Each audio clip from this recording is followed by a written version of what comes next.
예배 가운데 거룩한 간유를 한량없이 부어주시되 개인적인 기름 부음이 임하게 하시고 더 나아가 집단적인 기름 부음이 임하게 하여 주소서. 그때 네 무거운 짐이 어깨에 떠나고 멍에가 벗어지되 기름진 가닥에 멍에가 그의 목에서 부러지게 된다고 하신 이사야 10장 27절 말씀이 그대로 이루어지게 하여 주옵소서. 왕의 기름 부음이, 제사장의 기름 부음이, 선지자의 기름 부음이 충만하게 임하게 하여 주셔서 우리의 삶 가운데, 인생 가운데, 가정 가운데, 사업장 가운데, 사역 가운데 하나님의 소통이 크게 나타나게 하시되 레위기 10장 3절 말씀대로 나타나게 하여 주옵소서. 하나님을 가까이 하는 자에게 내 거룩함을 나타내겠고 온 백성 중에서 내 영광을 나타내 보여주신다고 하신 약속의 말씀이 이루어지게 하시고 더 나아가 사모하는 영혼을 만족케 하시며 주린 영혼에게 좋은 것으로 채워지며 약속하신 시편 107편 9절 말씀이 이루어지는 밤 될 수 있도록 축복하시고 역사하여 주옵소서. 우리의 예배를 받아 주옵소서.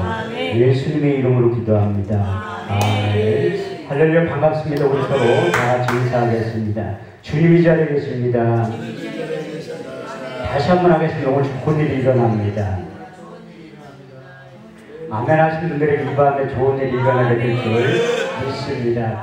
출애굽기 20장 24절 말씀은 하나님께서 우리들에게 이런 언약의 말씀을 하셨어요. 예배 한 번만 잘 드려도 내가 주는 것은 세상에 주는 것과 같지 아니한 하늘에서 간 신령을 복을 주신다고 말씀하고 있는데 내게 토단을 쌓고 그 위에 너희 양과 너희 소로 너희 번제와 화목제를 드려라. 오늘 내 이름을 기념하는 곳에 내가 강림하여 복을 주리라. 할렐루야. 이렇듯이 지금도 하나님께서 우리 주님께서 예배자들을 찾고 계세요. 요한복음 4장 23절에서 24절 말씀을 보면 하나님께 예비하는 자들은 신령과 진정으로 예비할 때 원하니 지금이 곧 그때라. 아버지께서는 자기에게 예비하는 자들을 찾으십니다. 하나님 영이시니 예비하는 자가 신령과 진정으로 예배를 드려야 된다고 말씀하셨고 다시 한번 사도 바울을 통해서 예배의 중요성에 대해서 로마서 12장 1절에서 2절 말씀을 통해서 강조하고 있는데 그러므로 형제들아 내가 하나님의 모든 자비하심으로 너희를 권하노니 너희 몸을 하나님이 기뻐하시는 거룩한 산 제사로 드려라. 이는 너희 드릴 영적 예배니라. 너희의 이 세대를 본받지 말고 오직 마음을 새롭게 함으로 변화를 받아 하나님의 선하시고 기뻐하시고 온전하신 뜻이 어디에 있는지 밝게 깨달아 알 수 있는 신앙의 안목을 예배를 통해서 활짝 열어주실 줄 믿습니다. 오늘 밤은 특별히 솔로몬에게 허락하여 주셨던 지혜와 계시의 영이 임하게 될 줄 믿습니다. 역사 1장 6절에 12절 말씀을 보면 여호와 앞 회막 앞에 이르러 1000개의 희생으로 번제를 드렸더라. 이 밤에 하나님께 솔로몬에게 나타나서 이르시되 내가 내게 무엇을 주고 너는 구하라. 솔로몬이 하나님께 여짜오되 주께서 내 아비 다윗에게 큰 은혜를 베푸시고 나로 대신하여 왕이 되게 하셨사오니 주 여호와의 원컨대 내게 지혜와 지식을 주사 이 백성 앞에 출입하게 하옵소서. 이렇게 특별같이 많은 주의 백성들을 누가 능히 재판하리이까. 여호와께서 솔로몬에게 이르시되 내가 부나 재물이나 존용이나 원수의 생명노락을 구하지 아니하고 내 백성을 치리하기 위해서 지혜와 지식을 구하였으니 그러므로 이제 내가 내게 지혜와 지식을 주고 부와 재물과 존용과 함께 준다고 하신 솔로몬에게 허락하여 주셨던 그 은혜와 영광이 여러분들의 삶 가운데 사역 가운데 표적과 악경으로 반드시 나타나게 될 줄 믿습니다. 그때 우리가 제가 오전에 말씀드렸듯이 하나님의 약속의 말씀 유기의 신비에 새겨야 돼요. 요한복음 10장 27절 말씀을 보면 내 양은 내 음성을 듣나니 나는 그들을 알며 그들은 나를 따르게 된다고 말씀하셨고 우리 주님께서도 이렇게 말씀하신 거예요. 내 입을 통해서 나가는 말씀은 살리는 것은 영이니 육은 무익하니라. 내가 이런 말이 영이요 생명이 될 줄 믿습니다. 그 영의 소리는 완악한 마음, 단단한 마음, 굳은 마음을 가지고 있기 때문에 잘 들리지 않는다고 성경은 경고하고 있어요. 그래서 하나님께서 이스라엘 백성들을 보면서 출애굽기 32장 9절 말씀을 통해서 내가 이 백성을 보니 목이 곧은 백성이라고 표현하셨고, 이제 사사기 21장 25절 말씀을 보면 그때 이스라엘의 왕이 없으므로 자기의 소견에 옳은 대로 살아가고 있다고 말씀하셨고, 시편 86편 10절에 12절 말씀을 보면 나는 너희를 애굽 땅에서 인도했니 여호와 하나님이라 내 입을 넓게 열라 내가 초련하였으나 저희가 내 말을 듣지 아니하였고 이스라엘이 나를 원하지 아니하였도다. 그러므로 너와 급박한 대로 벌어두어 너희 임의대로 살게 하나님께 방치한다고 말씀하고 있습니다. 그렇지만 여러분들이 예배의 자리에 오셔서 이제 하나님께 선포된 말씀을 통해서 하나님의 말씀이 증거되고 선포될 때 우리의 마음의 할례가 일어나게 되고 마음의 가죽을 베는 현상이 일어나게 되고 이제 마음에 찔리는 현상이 일어나고 견고한 진이 무너지게 되는데 그것은 하나님의 말씀이 살아있기 때문입니다. 하나님의 말씀이 살았고 운동력이 있어 자유의 날선 어떤 검보다도 예리하여 혼과 영감이 관절과 골수를 찔러 쪼개기까지 하며 마음의 생각과 뜻을 감찰하니 지으신 것 하나도 그 앞에 나타나지 않는 것이었고 모든 만물의 무리를 상관하신 자의 눈앞에 벌거벗은 것 같이 드러나게 될 줄 믿습니다. 그래서 누가복음 2장 35절 말씀을 통해 칼이 내 마음을 찌를 듯하니 마음에 숨은 것이 드러나게 될 줄 믿고 이제 사도 바울은 하나님의 말씀을 전하고 증거할 때마다 하나님의 말씀이 성령의 검의 역할을 한다고 말씀하셨고 예레미야에게 주셨던 하나님의 언약의 말씀은 내 말이 불같지 아니하냐 반석을 쳐서 부러뜨리는 방망이라고 표현하고 있습니다. 예레미야 23장 28절에 29절 말씀을 보면 나 여호와가 말하노라 몽사를 얻은 선지자는 몽사를 말할 것이요 하나님의 말씀을 받은 사람은 성실히 그 말을 할 것이라. 겨와 밀을 어떻게 비교했느냐 나 여호와가 말하는 내 말이 불같지 아니하냐 반석을 쳐서 부러뜨리는 방망이라고 표현하고 있습니다. 이렇듯이 우리가 하나님의 말씀을 잘 들을 때 이로부터 성령이 임재한다고 말씀하셨어요. 저도 그런 경험을 많이 했는데 사도행전 10장 44절에서 46절 말씀을 보면 베드로가 신방과 하나님의 말씀을 전하고 증거할 때 이런 현상이 나타났다고 기록하고 있는데 베드로가 이 말할 때 성령이 말씀 듣는 모든 사람에게 내려오시니 베드로가 같이 온 할례받은 신자들이 이방인들에게도 성령 부어지심을 인하여 논란이 저희가 다 방언을 말하고 하나님이 높이는 소리를 들었다고 말씀하고 있습니다. 그래서 하나님의 말씀을 잘 듣는 게 복이라고 말씀하고 있어요. 그 요한계시록 1장 3절 말씀을 보면 이 예언의 말씀을 읽고 듣고 그 가운데 직접 행하는 자들이 복이 있다고 말씀하고 있어요. 그래서 여러분들이 집에 가서 교회에서 목사님들이 거의 대부분 성경을 가까이 하시고 말씀을 많이 읽잖아요. 그리고 이제 이 성경 하나님의 말씀을 잘 들어야 되는데 저도 수없이 많은 집회를 하는데 목사님들 앞에 설교하는 게 가장 쉽고도 어렵더라고요. 왜냐하면 목사님들은 남의 말 안 듣는다니까요. 그래서 저는 평신도만 보고 설교해요. 목사님들은 어차피 남의 말 안 들으니까. 그래서 편하게 얘기하는데 또 하나님의 약속의 말씀을 들으면 그 수술도구를 통해서 아무리 강박한 마음을 가지고 있는 목사님들에도 설교를 2번, 3번 들으면 그게 무너지기 시작해요.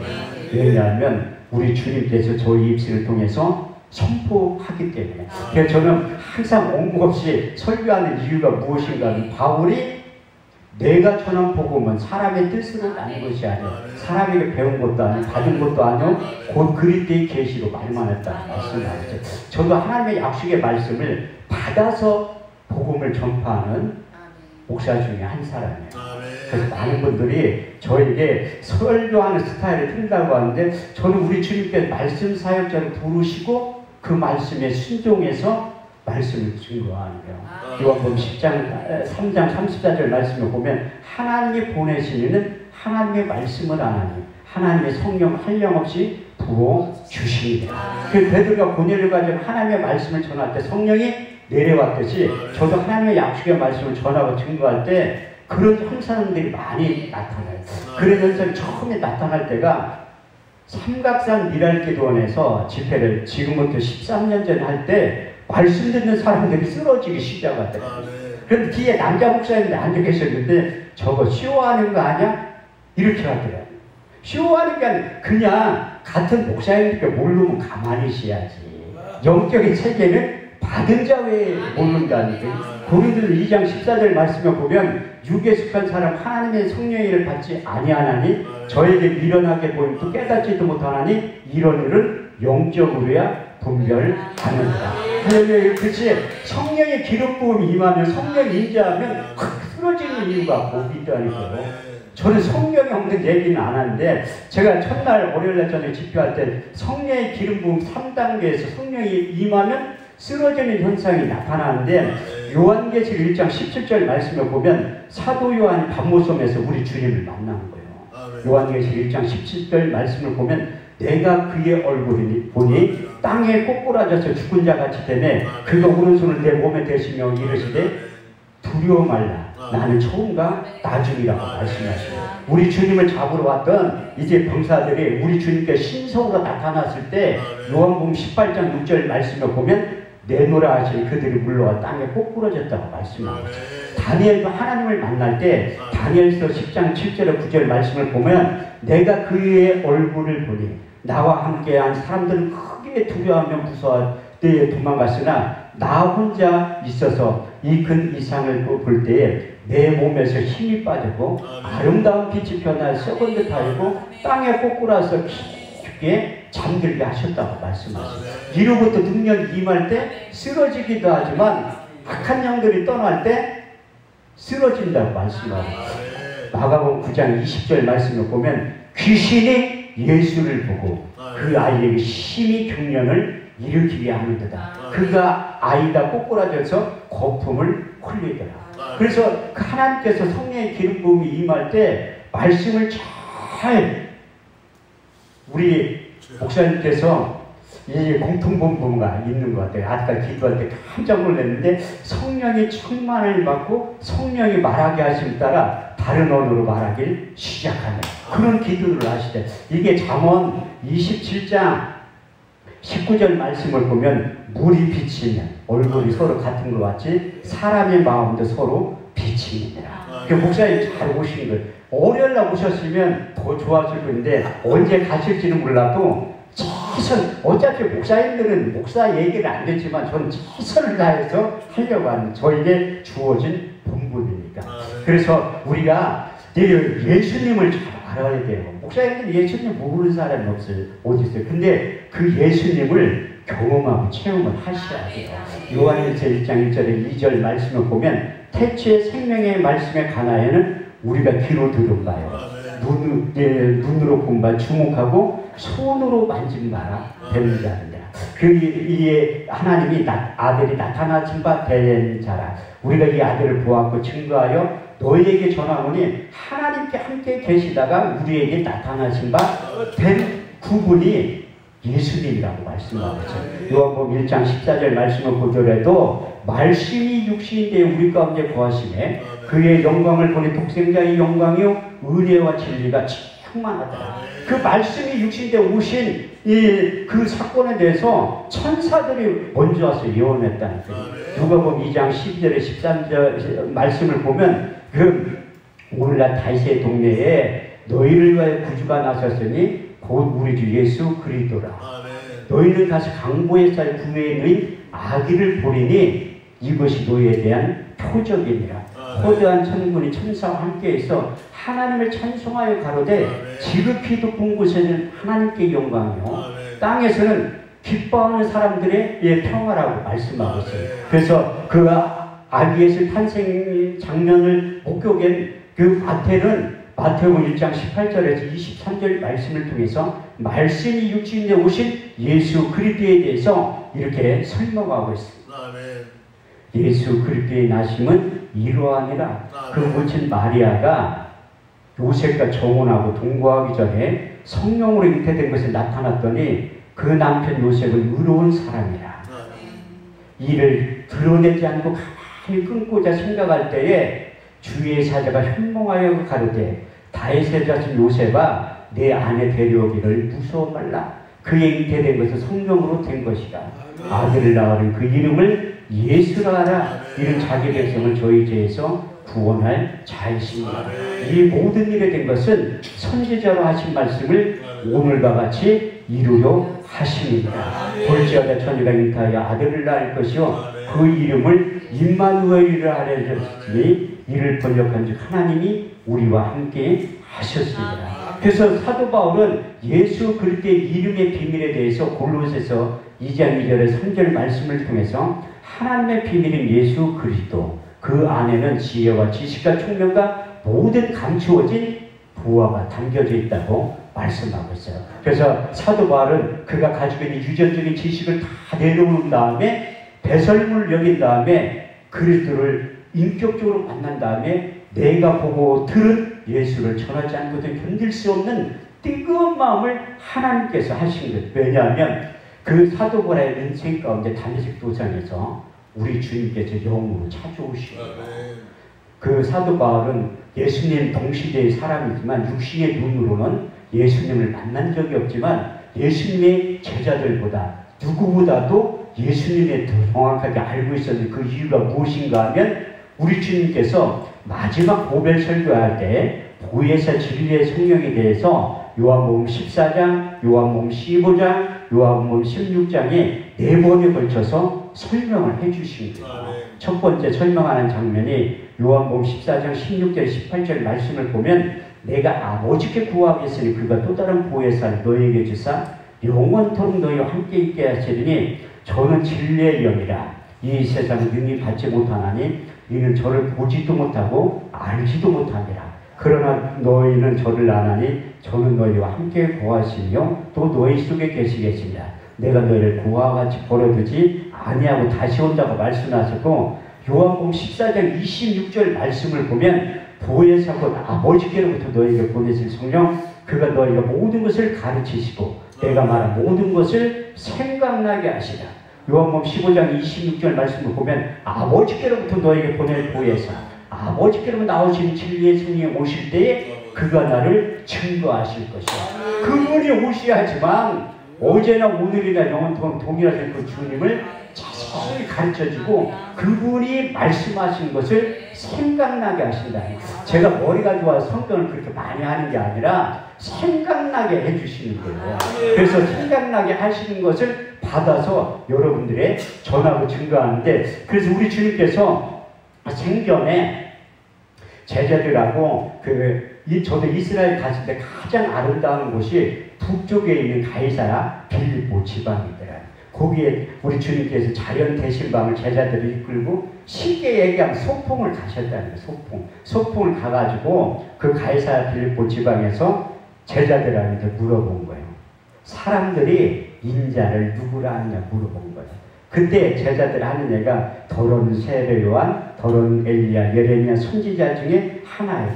그때까지만 해도 유대인들은 이제 세례 요한, 예레미야, 엘리야 그 선지자 중에 하나라고 생각했던 거예요. 그때 제자들에게 그럼 너희는 나를 누구라 하느냐 물어본 거예요. 그때 제자들이 주는 그리스도시요 살아계신 하나님의 아들입니다. 이렇게 정확히 신앙 고백을 할 때 이것이 첫 번째 질문하는 거예요. 우리 주님께서 우리들에게 신앙 고백을 시켰는데 여러분들 신앙 고백 했기 때문에 이 자리에 앉아있는 거라는 거예요. 우리에게 예수 그때 이름을 주시고 요한복음 1장 12절 13절 말씀을 보면 영접하는 자 그 이름을 믿는 자들은 하나님의 자녀가 될 권세를 주셨으니 이는 혈통이나 육중이나 사람의 뜻으로 난 것이 아니요 하나님께로부터 다시 태어난 자들이라고 말씀하셨어요. 그래서 여러분들이 그 정확한 신앙 고백을 했기 때문에 하나님의 자녀가 되고 빌립보 3장 20절에 있는 말씀대로 우리의 시민권은 땅에 있는 것이 아니라 하늘에 있다고 말씀하고 있어요. 그래서 그 정확하게 신앙 고백을 할 때 베드로에게 칭찬했던 것처럼 우리 주님도 여러분들에게 칭찬하신다는 거예요. 그래서 베드로가 주는 그리스도시요 살아계신 하나님의 아들입니다. 정확하게 신앙 고백을 할 때 우리 주님께서 그것을 알게 하는데 혈육이 아니라 하늘에 계신 내 아버지께서 성령의 감화와 감동을 통해서 신앙 고백했다고 말씀하고 있습니다. 사도 바울이 여기에 정확한 해답을 기록했는데 고린도서 12장 3절 말씀을 보면 하나님의 영으로 말하는 자는 예수를 저주할 자를 하지 아니하고 성령으로 아니하고는 예수를 주로 시인할 수 없다고 말씀하셨어요. 그래서 사도 바울은 로마서 10장 9절에서 9절 10절 말씀을 통해서 내가 많은 내 입으로 예수를 주로 시인하며 하나님께 죽은 자 가운데 살리신 것을 내 마음의 믿음은 구원을 얻으리니 사람이 마음으로 믿어 의에 이르고 입술로 시인하여 구원에 이르게 된다고 말씀하셨고, 에베소서 2장 8절에 9절 말씀을 보면 너희가 그 은혜를 인하여 믿음으로 말미암아 구원을 얻었나니 이것이 너희에게서 난 것이 아니요 하나님의 선물이라. 행위에서 난 것이 아니니 누구든지 자랑치 못하게 하려 하십니다. 이렇게 말씀하시고 베드로에게 큰 특별한 상을 주신 거예요. 바요나 시몬아 내가 복이 있도다. 이를 알게 했는데 혈육이 아니요 하늘에 계신 내 아버지시라. 내가 천국 열쇠를 내게 주리니 땅에서 매면 하늘에서도 매일 것이고 땅에서 풀면 하늘에서도 풀리게 된다는 거예요. 여러분들 하나님께 이미 천국 열쇠를 주셨다는 거예요. 저는 천국 열쇠가 기도라고 생각해요. 왜냐하면 제가 상당히 부잣집 아들이거든요. 그렇게 보이지, 부잣집 아들처럼. 근데 육신적인 아버지는 항아리 장사했던 사람이에요. 근데 또 진짜 영적인 아버지는 하나님 아버지가 필요한 거 다 끌어다 쓸 수 있는 천국 열쇠를 받았다는 거예요. 저는 그걸 기도라고 생각합니다. 기도라고. 우리 주님께서 기도의 비밀에 대해서 요한복음 14장 14절 말씀을 통해서 너희가 무엇이든지 내게 구하면 내가 시행하리라. 요한복음 16장 23절 24절 말씀을 보면 너희가 무엇이든지 아버지께 구하면 내 이름으로 주시리라. 너희가 이제까지 아무것도 구하지 아니하시나 구하라. 그리하면 받으리니 너희 기쁨이 충만하리라. 왜냐하면 저도 딸이 하나 있거든요. 30살인데도 지금 다정하게 저한테 얘기하면 용돈이 필요하면 저에게 다정하게 사랑스럽게 아빠라고 부른다는 거예요. 왜? 아무리 우리 옆집 사는 아가씨가 이뻐도 아저씨 나 돈 주세요 그러면 안 주잖아요. 우리 딸은 자기가 돈을 버는데도 당연히 주려고 하는 이유가 무엇이겠습니까? 제가 아버지이기 때문에. 여러분도 하나님 앞에 예수 그때 이름으로 하나님 앞에 간구하면 주신다는 거예요. 이스라엘 필요한 것 우리 주님께서 오래 다 하셔요. 근데 저도 마태복음을 읽다가 마태복음 6장 8절 말씀을 보면 구하기 전에 있어야 할 것을 우리 주님께서 아신다는 거예요. 아니 그러면 구하기 전에 있어야 할 거 아시면 주면 얼마나 좋겠어요. 근데 저희 딸도 어렸을 때는 제가 이렇게 보고 있다가 필요한 거 있으면 사주잖아요. 달라고 하기 전에. 그래서 성령이 돼서는 달라고 할 때만 준다니까요. 이와 마찬가지로 왜 하나님의 영적인 비밀의 원리가 뭐냐면 우리가 구하지 않으면 안 준다는 거예요. 에스겔 36장 37절 38절 말씀을 보면 그래도 이스라엘 족속이 내게 이루어져야 하기를 구하여야 할지니라. 기도해야 준다는 거예요. 기도해야. 우리의 하늘 창고에 아무리 많은 게 쌓여있고 하나님께서 갈라디아 4장 6절에서 7절 말씀을 통해 약속하신 너희가 아들인 거로 그 아들의 영을 우리 마음께 한데 보내사 아바 아버지를 부르게 하셨느니라. 그러면 이후로는 너희가 종이 아니라 아들이니 아들이 그 유업을 상속받을 자라고 말씀합니다. 그래서 하나님께 다 될 거라는 거예요. 기대의 축복의 통로, 저는 그것이 천국 열쇠라고 표현하고 있는데 그래서 필요하면 다 준다니까요. 그런데 꼭 쓸만치만 줘, 쓸만치만. 풍성하게 주면 얼마나 좋겠어요. 저도 말일날 이제 다가오는데 말일날 되면 이제 돈 들어갈 때가 너무 많다니까요. 그래서 요즘은 기도를 바꿨어요. 갑을 기도로. 어차피 줄 거 20일쯤에 주세요. 20일쯤에. 진짜로 듣는데 왜? 민수기 14장 28절 말씀을 보면 너희 말이 내 귀에 들는 대로 행해주신 거예요. 우리는 우리 입으로 시인한 대로 된다니까요. 그래서 이사야 55장 11절 12절 말씀을 보면 비와 눈이 하늘에서 내려 다시 그리로 가지 않고 토지를 적셔 싹이 나게 하며 열매를 맺게 하여 파종하는 자의 종자를 줌과 같이 내 입에서 나가는 말도 헛되이 내게 돌아오지 아니하며 나의 뜻을 이루며 나의 명하여 보낸 일에 형통하리라. 그래서 우리 주님께 자기 이름의 명예를 걸고 너희가 무엇이든지 내게 구하면 내가 준다고 약속하십니다. 그래서 여러분들이 아무한테나 주는 게 아니라 하나님의 자녀가 된 자들에 한해서 준다는 거예요. 그래서 여러분들 정확한 신앙 고백 했는데 우리가 다 하나님의 자녀가 됐잖아요. 그런데 하나님의 자녀 중에서 우리 주님께서 자기의 원하는 자를 부르시는 거예요. 마가복음 3장 14절의 말씀을 보면 예수께서 자기의 원하는 자를 제자들을 불렀다고 말씀하고 있어요. 여러분들 여기에 하나님의 자녀도 있지만 주님의 제자도 있잖아요. 주님의 제자가 뭐예요? 사역자를 부르는 게 주님의 제자지. 근데 이 주님의 제자가 되면 우리 주님께서 좀 내가 가지고 있는 것 좀 내놓으라고 한다니까요.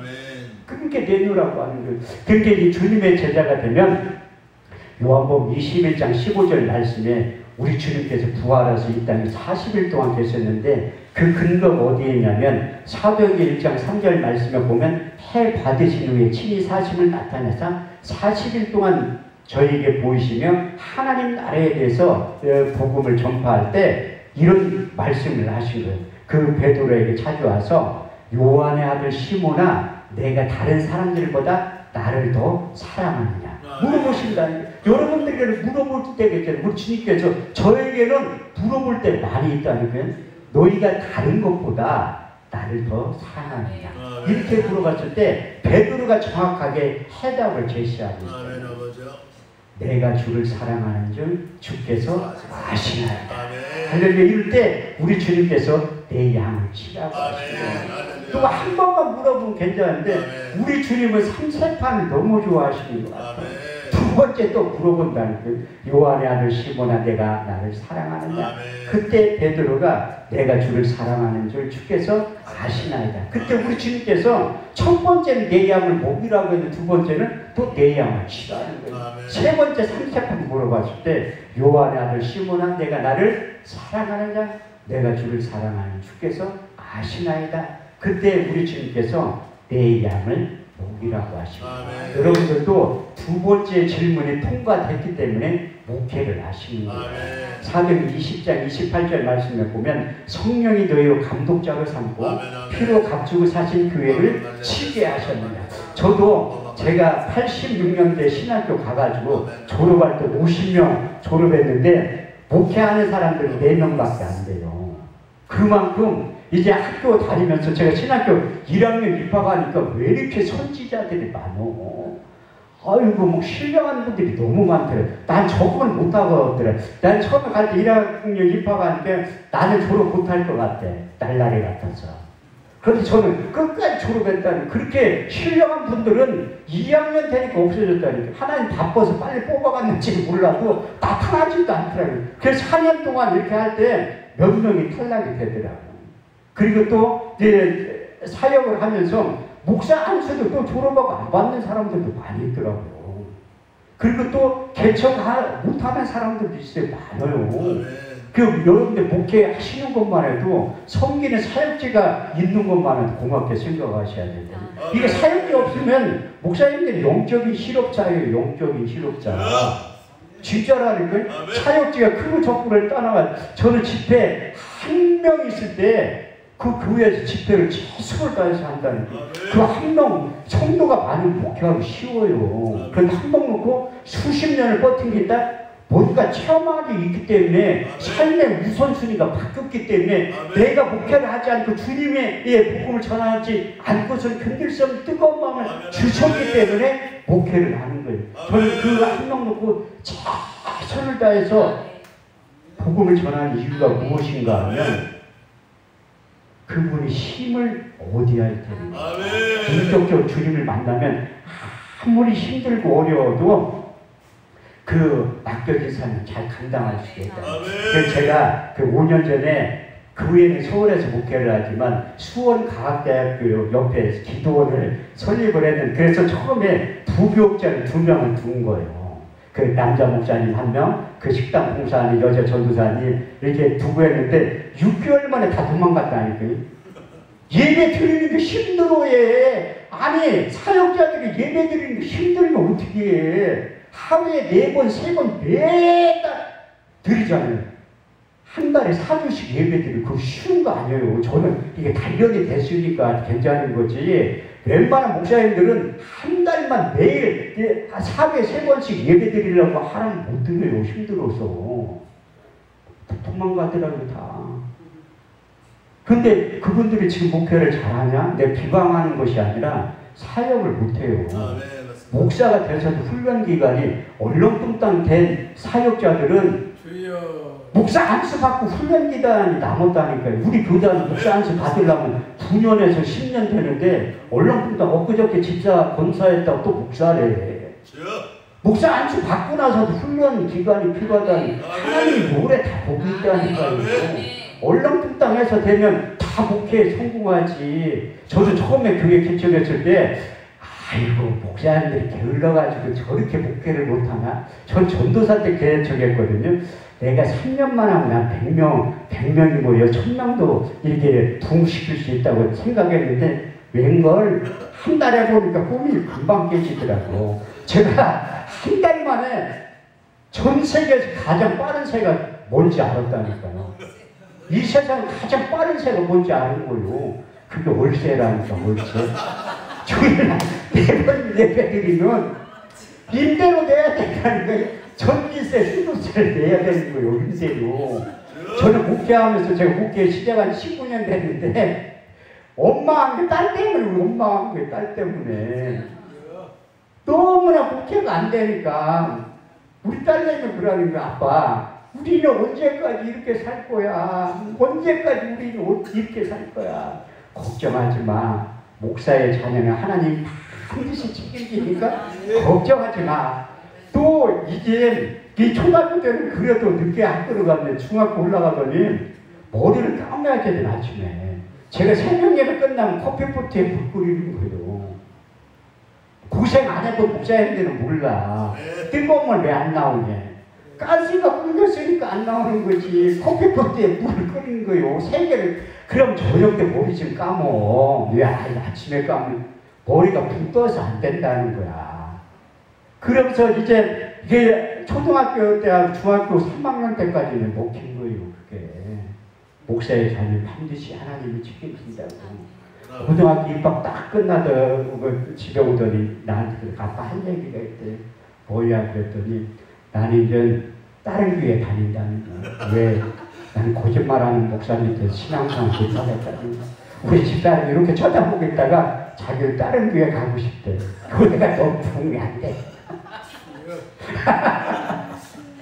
왜 제가 이런 간증을 하냐면 저도 그런 시절이 있었기 때문에 지금은 그래도 하나님이 어느 정도 생계 유지를 하게 만듭니다. 제가 교회 개척을 이렇게 부잣집 아들처럼 보여도 살 곳이 없어요. 그게 바닥에서 잔 사람이에요. 제 친한 목사님들한테 이런 간증 안 하는데 저는 아주 부유하게 윤택하게 목회를 한 지금의 모습만 보니까 그렇지 교회도 하고 기도원도 하니까 이제 제가 고생 하나도 안 한 줄 얼굴에 고생 안 하는 것처럼 보이잖아요. 어제 그 핵심하고 오늘 그 6명 그분들이 나한테 자꾸 물어보더라고요. 밥 먹으면 나이가 몇 살이냐고. 그 왜 그러냐고. 목사는 친정아버지하고 동갑이라고 하니까 안 믿어. 자기네들 훨씬 어린 것 같대. 그래서 제가 그 본 나이를 얘기를 해준 거예요. 한 10년은 젊어 보인다고 하더라고요. 저도 내년에 한갑이라니까요. 이렇게 젊어, 머리만 흘려나지 이렇게 하면 40대로 보인다니까요. 그 핵심 그 찬양대가 그분들이 굉장히 젊어 보인다고 하더라고요. 저도 나이 먹을 만큼 먹었다니까요. 근데 하나님이 이제 세상 가운데 안 사니까 매일 예배만 드리잖아요. 저도 수없이 많은 집회를 다니기 때문에 뭐 다른 거 할 경험이 없이 매일 예배 드리는 거예요. 설교를 많이 할 때 하루에 4번씩 할 때도 있다니까요. 그런데 뭐 다른 거 할 시간이 없잖아요. 뭐 다른 거 하고 싶어도 할 시간이 없어서 못한다니까요. 여기서 끝나고 목요일 저녁 올라가면 금요일, 토요일날, 주일날까지 그 여름 수련회 이 강사로 가야 돼요. 그래서 저 여기 이번 달에 2번 왔는데 좀 쉬었다가 구경 좀 하려고 하고 이게 여기 관광 좀 돌아보고 가려고 했는데 그 집회 해보려고 얼마 전에 연락이 와가지고 할 수 없이 가서 하는 거예요. 저도 쉬고 싶지. 근데 여기 내놓을 때도 하나님 나 힘들어서 쉬고 싶어요. 이렇게 얘기하니까 너 평생 쉴래? 제가 살겠다니까 계속 한다고. 근데 우리 주님께서 마지막 3번째 질문을 던지는데 오늘 본문 말씀이요. 너희가 믿을 때 성령을 받았느냐? 우리가 성령 받지 않고서는 육신의 한계에 부딪히면 다 도망가는 거예요. 베드로도 수제자지만 노비 앞에서 예수님을 모른다고 3번 부인하고 예수님을 저주까지 하는 거예요. 내 힘과 능력으로 목회를 한다? 착각이에요. 저도 제 나름대로 똑똑하다고 생각했는데 저는 압구정동이나 청담동 스타일이잖아요, 지금도. 근데 하나님의 생각은 이사야 55장 8절에 9절 말씀을 저에게 새겨주신 거예요. 내 생각은 너의 생각과 다르며 내 길은 너의 길과 달라서 하늘이 땅보다 높은 같이 내 생각은 너의 생각보다 높으니라. 저는 개척을 놓고 오랜 시간 기도할 때 반드시 하나님 압구정동이나 청담동에서 교회 개척을 시켜주세요. 제가 분당에 15년 살았는 태풍, 사통, 지금도 극빈자들만 사는데 청계천에서 쫓겨난 사람들 산 알맹이에 그 집을 짓고 사는 그 마을에서 교회를 개척하게 된 거예요.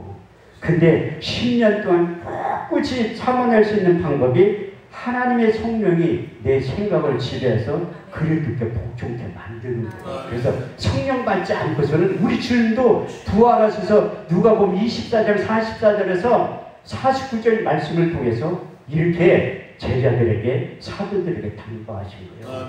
또 이르시되 내가 너희와 함께 있을 때 너에게 말한 바 곧 모세의 율법과 선지자의 글과 시편 나에 대해서 기록된 일들이 이루어져야 할 말이 이것이라 하시고 저의 마음의 눈을 밝히사 성경을 깨닫게 하시고 또 이르시되 그리스도가 고난을 받고 제3일 만에 죽은 자 가운데서 다시 살아날 것과 또 그의 이름으로 제사함을 얻게 하는 회개가 예루살렘부터 시작하여 모든 민족에 전파될 일이 기록되었으니 너희는 이 모든 일의 증인이라.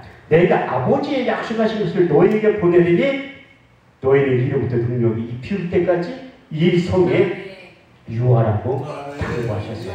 또 사도행 1장 1절에서 8절까지의 말씀을 보면 데어볼리어 내가 전에 쓴 글에는 예수께서 행하시며 가르치기를 시작하심부터 택하신 사도들에게 성령으로 명하시고 승천하신 일까지의 일을 기록하였느라. 해 받으신 후에 친히 사심을 나타내사 저에게 보이시며 하나님 나라에 대해서 이 일을 말씀하시느냐. 사도와 같이 모이사 저에게 풍부하게 가라사대 예루살렘을 떠나지 말고 내게 들은 바 아버지의 약속하신 것을 기다려라. 요한은 물로 세례를 베풀었으나 너희는 은날이 곧되어 성령으로 세례를 받게 될 것이라. 저희가 모였을 때 예수께 여쭤 가로되 이스라엘 나라를 회복하시니 이때이니까 하니 예수께서 가라사대 때와 기한은 너희 알 바 아니요 아버지의 자기의 권한에 주셨으니 오직 성령이 너희에게 임하시면 너희가 권능을 받고 예루살렘과 온 유대와 사마리아 땅끝까지 이르러 내 증인이 될 것이라. 그래서 예수 증인 되기 위해서는 우리가 하나님의 영으로 충만하지 않으면 예수 증인 될 수 없다는 거예요. 그래서 사도들 그 마음을 같이하여 전혀 기도에 힘쓸 때 마가의 오순절 다락방에 성령이 임했다고 말씀합니다. 사도행 2장 1절에 13절 말씀을 보면 오순절 날이 이미 저희가 다 같이 한 곳에 모였더니 호련히 하늘로부터 급하고 강한 바람 같은 소리가 있어 저희 안에 온 집에 가득하며 불의 여같이 갈라지는 것이 저에게 보여 각 사람 위에 임하였더니 저희가 다 성령의 충만을 받고 성령이 말하게 하심을 따라 다른 언어로 말하기 시작하니라. 그때 경건한 유대인들이 초나 각국으로 와서 예루살렘에 우구하더니 이 소리가 나며 큰 머리가 보여 소동하여 가로되 보라 이 말하는 사람들이 다 갈릴 사람들이 아니냐. 우리의 각 사람의 남북 방언을 듣게 되니 어찌 됩니까. 우리는 바데인가 메데인가 엘렘인가 메소포타미아 본도 아시아 브르길리아 밤빌리아 애국과 및 구레네에 가까운 리비아 여러 지방에 사는 사람들과 로마로부터 온 나그네 유대인과 유대교에 들어온 사람들과 그레데인과 아라비아인들이라 우리의 각 사람의 남북 방언으로 하나님의 큰 일을 말하고 들었다고 말씀합니다. 그래서 하나님께서는 아모스 3장 7절 말씀을 통해서 주 여호와 자기의 비밀을 그 종 선지자에게 밝히지 아니하고는 결코 행하심이 없느니라. 그래서 여러분들의 각자 그 독대로 해서 우리 주님에게 그 일거를 받아야 된다는 거예요. 그게 부른 것은 소명이고 사명은 우리 각자에게 주신 일거리가 사명이라고 저는 그렇게 생각해요. 그러니까 저에게는 사명이 있잖아요. 근데 그 사명을 견디는 데는 너무나 힘들더래. 그런데 그것 성경이 없는 역사적인 그 감리교 목사님 찰스 파함 목사님도 그때나 지금이나 개척교회 목사님이 힘들었던 일이에요. 이게 18세기 말에 19세기 시작되기 전에 교회를 찰스파한 목사님 교회를 개척했는데 성도가 저처럼 착각하는 거야. 금방 부흥될 줄 알았더니 웬걸 부흥이 안 되니까 이제 성경 기본기로 돌아가려고 하는 거예요.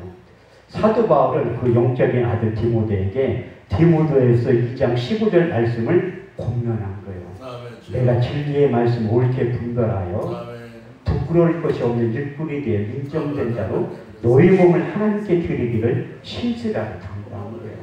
그리고 이제 디모데전서 2장 4절에서 5절 말씀을 통해서 군사로 다니는 자는 자기 생활에 얽매인 자가 없나니 군사로 모집한 자를 기쁘게 하려 하시니라. 경계하는 자가 법대로 경계하지 않으면 생명의 면류관을 얻지 못하리라. 그래서 기본기에 충실해야 됩니다. 그래서 찰스 파운 목사님이 할기하고 돌아와서 성경을 읽기 시작하는 거예요. 성경 읽는데 어디에 읽었냐? 전체를 다 읽으려면 힘드니까 사도행전 1장부터 28장까지를 읽은 거예요. 읽으면서 이제 우리나라 벼룩시장 같은 데다가 광고를 낸 거예요.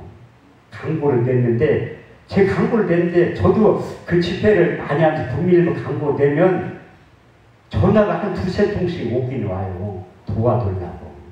집회에 참석하려고 그런 분들은 전화가 안 오고 도와달라고 그런 분들만 전화가 온다는. 그 찰스 파운 목사님도 그렇게 성경 공부를 가르친다고 했는데 많이 올 줄 알았는데 40명이 온 거예요. 40명이.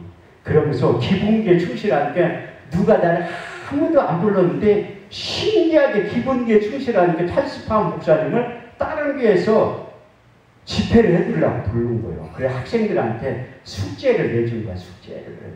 이제 사도행전 읽으면서 성령 세례 후에 나타난 현상에 대해서 기록하라고. 그리고 숙제를 내니까 40명이 우리 찰스 파운 담임 목사님이 이제 집회 끝나고 올 때까지 숙제를 열심히 한 거예요.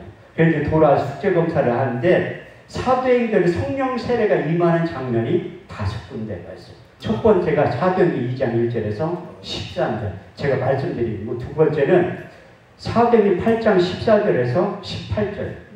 예루살렘에 있는 사도들이 사마리아에게도 하나님의 말씀을 받았다는 듣고 베드로와 요한을 보내매 그들이 내려가 성령 받기를 위하여 간구하며 아직까지 한 사람에게도 성령 내리심이 없고 주 예수의 이름으로 세례만 받을 뿐입니다. 이에 두 사도가 안수하니 성령을 받는지라. 시몬이 사도들의 안수함으로 성령 받는 것을 보고 돈을 들여 가로되 누구든지 내가 안수하는 사람은 권능을 주어 성령을 받게 하옵소서 하니까 베드로가 가로되 내가 하나님의 성령의 선물을 돈 주고 살 줄 알았거든 내 의인과 함께 망할지어다. 이렇듯이 그 하나님의 은사는 돈 주고 사는 게 아니에요. 그러면 차별화 된 돈 많은 목사들 목회를 잘하고 해요. 은사가 많이 하지. 돈 주고 사면. 그럼 저 같은 사람은 평생 은사 없이 사역해야 되는 돈 주고 사면.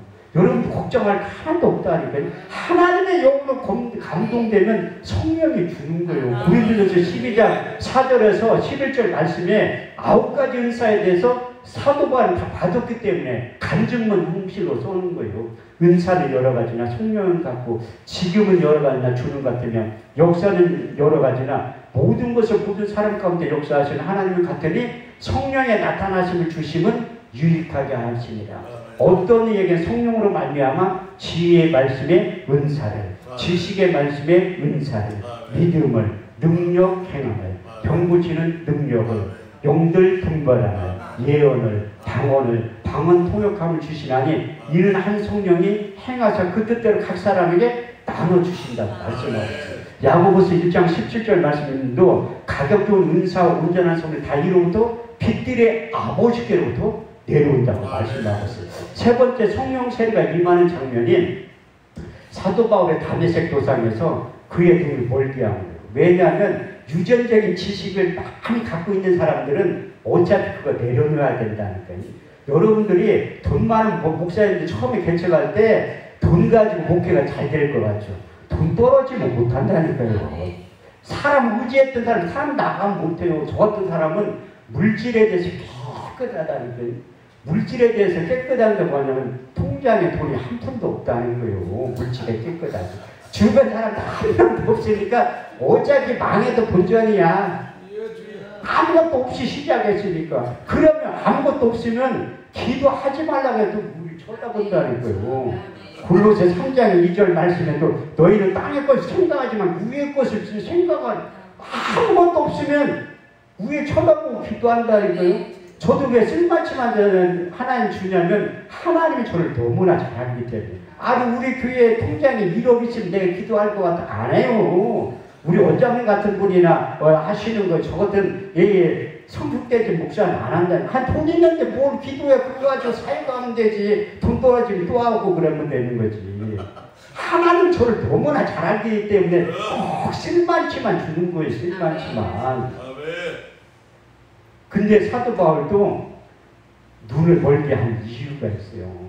빌립보 3장 6절에서 그 이유에 보면 금수저를 물고 태어났다고 기록해놨다. 자기가 쓴 거 나는 금수저를 물고 태어났다고. 내가 난지 8일 만에 할례를 받고 이스라엘 족속의 베냐민 지파요 히브리인 중에 히브리인요 율법은 바리새인요 열심히로 교회를 핍박하고 이제 율법의 의로는 흠이 없는 자라고 그거 고백한 다음에 그게 눈이 멀었을 때 다 내려오는 거예요.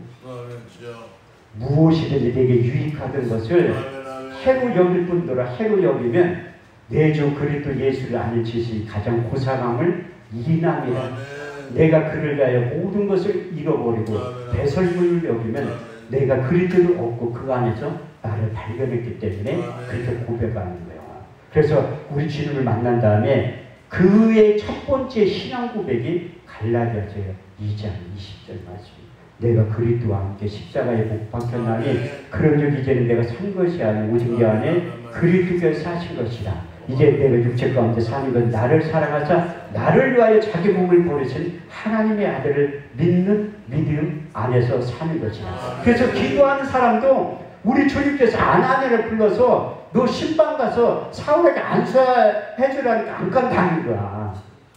기도하는 목적이 뭔데? 저는 기도하는 목적이 우리 주님께서 땀방울에 핏방울 정도 되도록 기도하셨잖아요. 내 원대로 마옵시고 아버지의 원대로 하옵소서. 그의 기도의 최고의 절정이 최고복이라는 내 뜻대로 안 하고 하나님의 뜻대로 하기 위해서 기도하는 거예요. 그래서 아나니아를 불러서 가서 내 안수해주라니까 안 간다는 거예요. 그래서 우리 주님께서 사도 바울을 부른 목적에 대해서 사도행전 9장 15절에 정확하게 기록하고 있어요. 이 사람은 임금들과 이방인과 이스라엘 자손 앞에 내 이름을 증거하기 위한 택한 나의 그리스도다. 사도 바울을 택한 목적이 있잖아요. 그래 아나니아 가서 신방 가면서 그러니까 사도행 9장 17절 말씀을 통해서 성령 세례가 임하는 세 번째 말씀이 기록되어 있습니다. 아나니아 떠나 그 집에 들어가서 안수하여 가로되 형제 사울아 죽은 내가 내려오던 길 나타나시던 예수께서 나를 보내어 너로 다시 보게 하시고 성령을 충만하게 하신다니 즉시 사울의 눈에서 비밀 같은 것이 벗어서 다시 보게 된지라.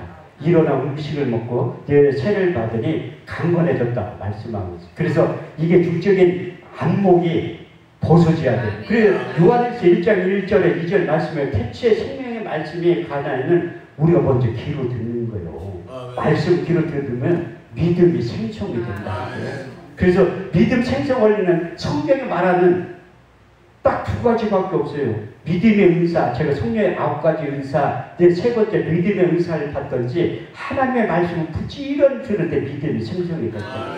로마서 10장 17절 말씀을 보면 그러므로 믿음은 들음에서 나며 그 들음은 그리스도의 말씀으로 말미암으니라. 그래서 사도 바울이 그 안목이 활짝 열어져서 그 주님을 보게 된 거예요. 그래서 욥기서 42장 5절 말씀을 보면 욥도 이렇게 고백한다. 삼전수전 다 겪은 다음에 내가 죽게 될 기로만 들었사오나 이제 내가 눈으로 주를 뵙게 되었다. 말씀하죠. 10편 119편 18절 말씀에 내 눈을 열어서 주의 기이한 법을 보게 하옵소서. 그래서 여자에게 최초의 신앙의 안목 열린 사건이 창세기 21장 9절 이후에 보면 하갈과 이스마엘이 부엘세바로 쫓겨나는 거예요. 왜? 본체에서 이제 싸움 다툼이 일어나가지고 쫓아냈다니. 그래서 이제 떠가고 물을 가지고 부에서가 강야. 그 강야라는 게 저도 사우스 아프리카 짐바브웨 그 아프리카 갔을 때 우리가 생각하는 강야하고는 틀려요. 여러분들 보면 틀리다니까. 그 강에서 물 없이 며칠을 견딘다는 건 있을 수가 없는 거예요. 그럼 물이 떨어지니까 한국 엄마들이나 그 이스라엘 엄마들은 다 똑같은 거예요. 아기가 이제 이스마엘이 목말라 죽겠다고 울부짖으니까 엄마가 방송되고 가면서 기도하기 시작하는 거예요. 그때 창세기 21장 9절 말씀에 보면 하나님이 눈물로 하는 기도는 약해. 우리 딸도 뭐 큰일 날 때 내가 반대하면 막 울어. 그러면 하라고 하잖아요.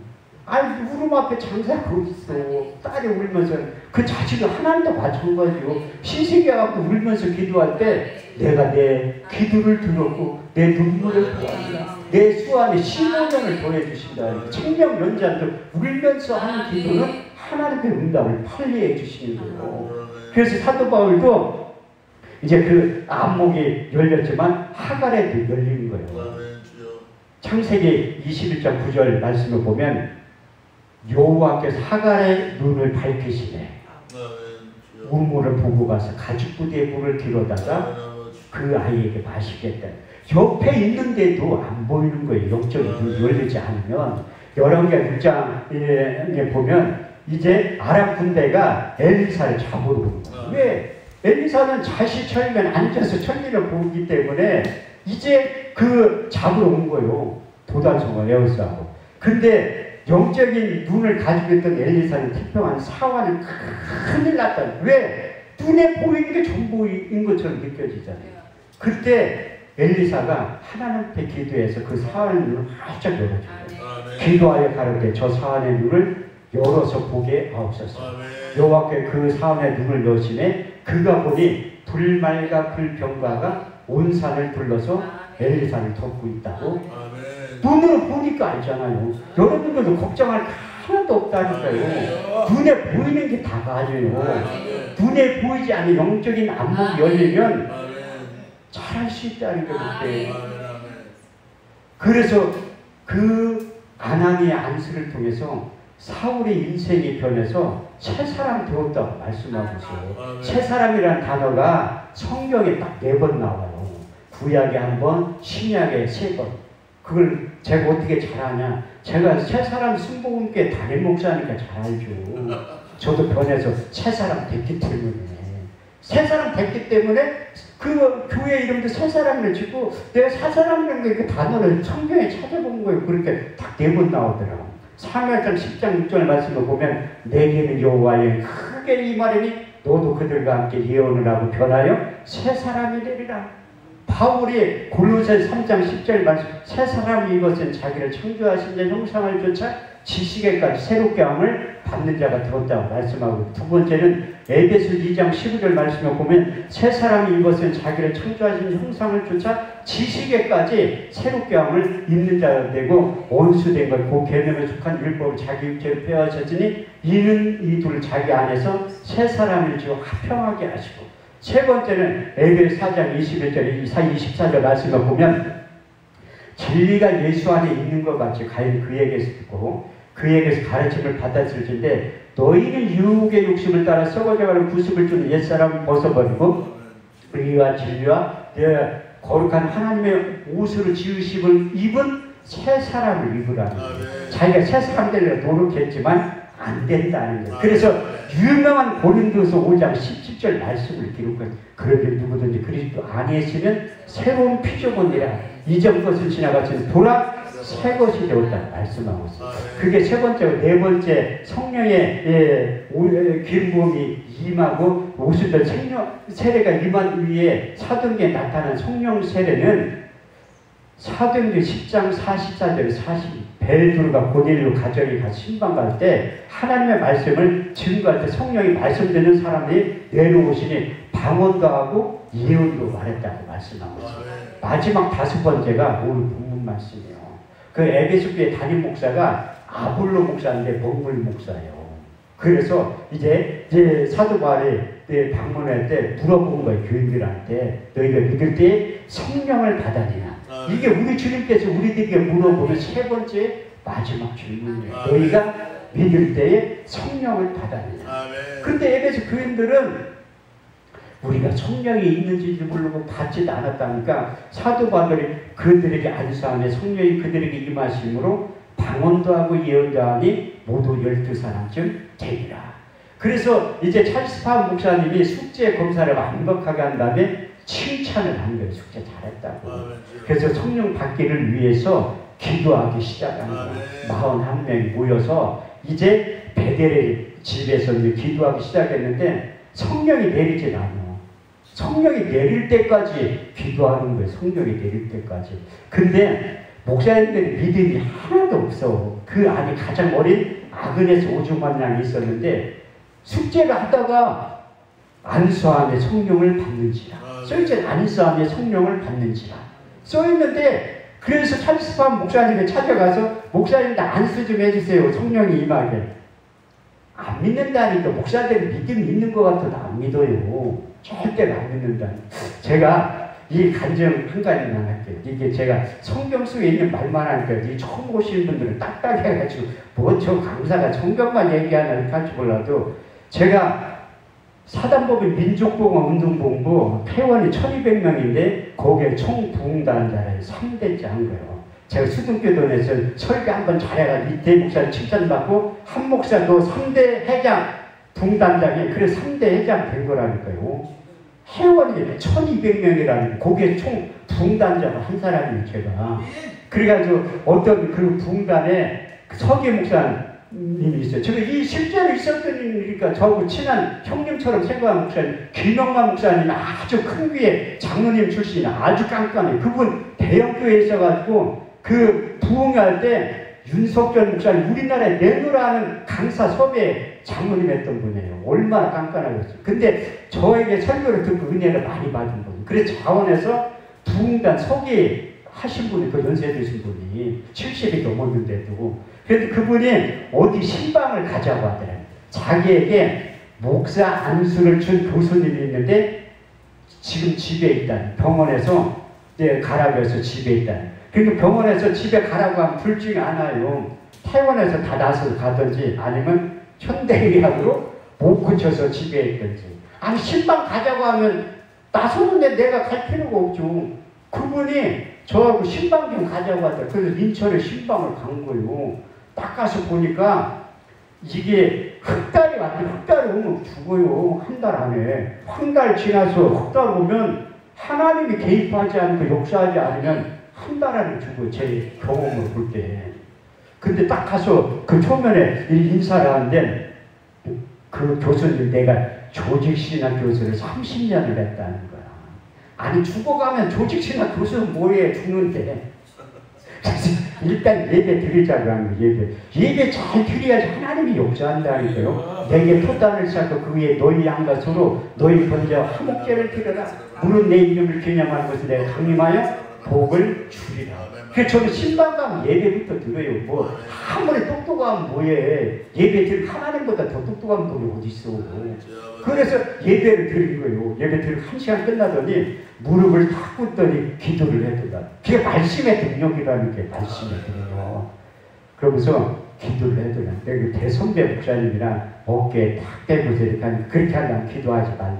머리에 대고 하라고 하더니 그 머리에 대고 간절히 기도를 했는데 자기가 다 나섰다는 거야. 이게 물을 먹어도 가난 말게 한 자라 이게 통하는 거예요. 다 간이 굳어져서.